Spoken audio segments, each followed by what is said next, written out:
Next పులివెందులలో మళ్ళీ ఎన్నికలు రాబోతున్నాయి అనేది ప్రచారం చాలా జోరుగా కొనసాగుతుంది. ఎందుకంటే అక్కడ గెలిచిన ఎమ్మెల్యేగా గెలిచిన వ్యక్తి మన జగన్మోహన్ రెడ్డి మాజీ సీఎం. ఆయన మాత్రం అది ఇప్పుడు మన అసెంబ్లీకి అయితే ఒక్కరోజు అంటే ఒక్కరోజు కూడా రాలేదు. జస్ట్ ప్రమాణ స్వీకారం రోజు నేను ఒక మనిషిని ఉన్నాను అని చెప్పేసి అయితే వెళ్ళిపోయారు. అది కూడా తూతూ మంత్రంగా వచ్చి ఒక 10 నిమిషాలు ఉండి తర్వాత మళ్ళీ ఏదో సందులోంచి వెళ్ళిపోయినట్టు కనిపించారు. ఇప్పుడు ఆయన మళ్ళీ రాకపోతే ఖచ్చితంగా పులివెందులలో మళ్ళీ ఎన్నికలు వస్తాయి.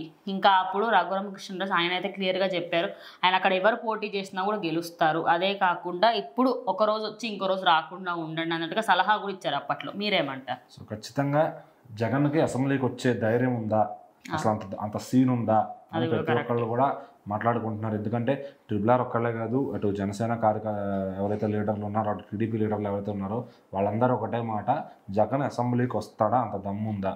రాడు, ఎందుకంటే తనకు చేత కాదు కాబట్టి. సో 5 ఏళ్ళు ఏం చేశారని అడుగుతారు కాబట్టి దానికి సమాధానం చెప్పలేడు.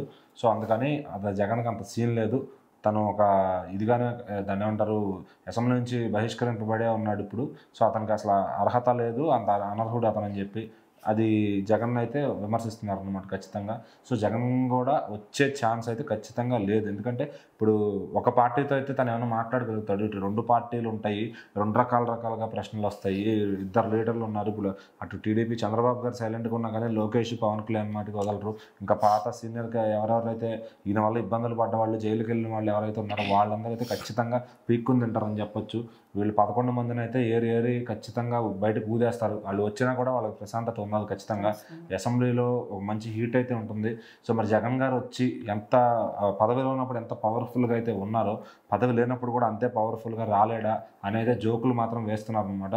సో మరి ఆటోమేటిక్గా ఇంకా జగన్ గారికి కూడా అంటే వచ్చి మాట్లాడడానికి కూడా ఆయన దగ్గర సమాధానం లేదు. ఎందుకంటే 5 ఏళ్ళు ఆయన చేసింది ఏం లేదు. ఆయన నమ్ముకున్న మంత్రులు కానీ, ఆయన ఎమ్మెల్యేలు కానీ ఎవరు ఏం చేసింది లేదు, అభివృద్ధి చేసింది లేదు. ఏదో డబ్బులు ఉన్నాయి, వస్తున్నాయి, బటన్ నొక్కాము, అవి అందరికీ అలవాటు చేసి మళ్ళీ తిరిగి ట్యాక్సుల రూపంలోనే ఏదో ఒక రూపంలో ఎక్కువ రాబడిలో లాక్కోవడం మటుకు అలవాటు చేసుకున్నారు. అంటే ఇప్పుడు ఫర్ సపోజ్ మీకు ఇస్తే అవతల వాడి దగ్గర నుంచి కొట్టేయాలి, ఎట్లా కొట్టాలి, ఏదో ఒక పన్ను కరెంటు బిల్లులో లాగడం, లేదంటే దేన్నో ఒక దాని నుంచి డీజిల్ పెట్రోల్ పైన ఎక్కువ రేట్లు పెట్టి లాగడం. సో ఇంత పేదవాళ్ళకి ఇచ్చిందంతా కూడా అటు మధ్యతరగతి మీద భారం పడేటట్టు చేశాడనమాట. సో ఆయన ఓడిపోవడానికి మెయిన్ కారణం అదే. అండ్ వాళ్ళందరూ కూడా ఆ డబ్బులకు అలవాటు పడి ఈరోజు పని అనేది మానేశారు, ఒక పని చేయాలనే థాట్ కూడా బయటికి తీసేశారనమాట. సో ఆయన అట్లా సోమరపోతలను చేశారు రాష్ట్రాన్ని కూడా. సో ఇప్పుడు మళ్ళీ బాబు గారు వచ్చి పనులన్నీ కల్పించి అటు యువతకు కానీ ఎవరైతే ఇసుక పనులు వీళ్ళు ఎవరైతే చేసుకుంటారో అందరికి ఇసుక అందించి సో పనులన్నీ మళ్ళీ రొటేషన్లో పడేటట్టు చేశారు. సో నెక్స్ట్ ఇంకొక ఖచ్చితంగా మళ్ళీ వీళ్ళు కానీ ఉంటే, మళ్ళీ ఇదే కూటమి కానీ నెక్స్ట్ కూడా వస్తే ఆ 10 ఏళ్ళు పూర్తయ్యేసరికి కంప్లీట్గా ఆంధ్రప్రదేశ్ని ఒక స్ట్రక్చర్ని మార్చేస్తారు ఖచ్చితంగా.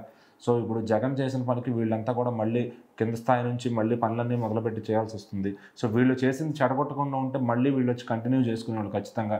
సో ఇప్పుడు అది మరి పాడు చేసి చేయడానికి లేదు, అంతా కూడా కొత్తగా మొదలు పెట్టాల్సిందే. సో మరి ట్రిపుల్ గారు కూడా నేను వెళ్ళి అక్కడ పులివెందులో పోటీ చేస్తే తను గెలవలేడు, ఇంకా తన అసెంబ్లీకి వచ్చి పీకేదేం లేదు, నేను ఆల్రెడీ ఎప్పుడో సలహా ఇచ్చాను, ఒక రోజు రాపోయినా ఒక రోజు ఆల్టర్నేట్గా రా అని చెప్పి. సో మరి ఆయన నా సలహా కూడా వినలేదు. అంత గట్టినప్పుడు మనం అతను ఎలా సాగు చేస్తాడు, సావనివ్వండి అన్నట్టుగా ఈయన కూడా మాట్లాడుతున్నారు. సో మరి ట్రిపుల్ గారికి అయితే పీకల దాకా కసి ఉంది. జగన్ గారు వచ్చారంటే ఆయన స్పీకర్ హోదాలో కూర్చుని మళ్ళీ ఇతను కొడతారు ఖచ్చితంగా. సో రివెంజ్ అంతా ఇంత లేదు, ప్రతి ఒక్కరిని కెలికాడు కాబట్టి అందరూ తిరిగి కెలుకుదామని చూస్తున్నారు. సో ఖచ్చితంగా ఆయన రాకపోవడం ఉంటేనే బెటర్ ఏమో అని నా ఒపీనియన్.